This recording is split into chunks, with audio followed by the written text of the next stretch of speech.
બહુ વખતથી ઇન્ડિયામાં ડિબેટ ચાલે છે.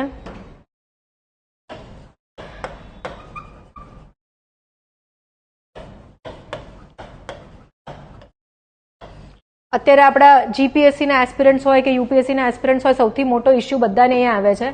સમ આર લાઈક કે મેમ મને ગુજરાતી જરાય નથી આવડતું, એન્ડ સમ આર લાઈક કે મેમ મને ઇંગ્લિશ જરાય નથી ફાવતું.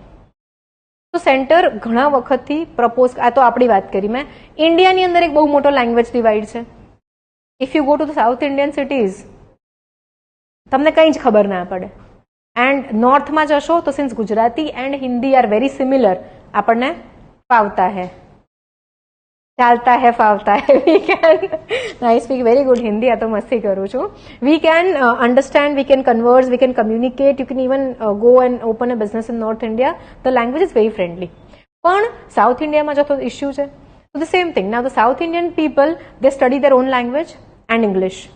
So when they go to the northern states, એ લોકોને બહુ જ તકલીફ પડે, because Hindi is a very different language.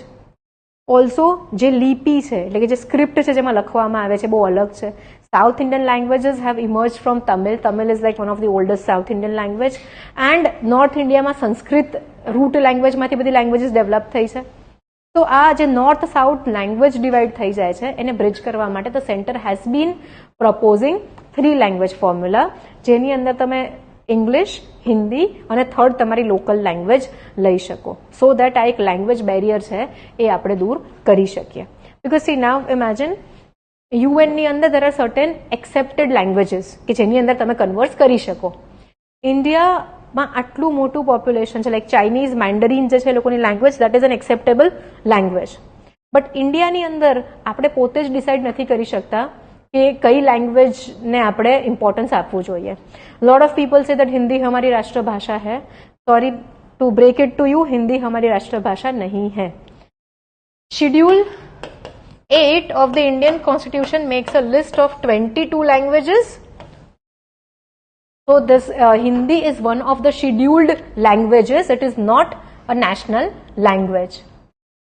Official communication can be done in this 22 languages plus English. Also, English is not a part of the 22 scheduled languages. So Gujarati is one of this. Constitution is translated in all the 22 languages. So a north-south divide खत्म करवो होय तो आपने एक 3 language formula. But the southern states are really being very aggressive in resisting the 3 language formula.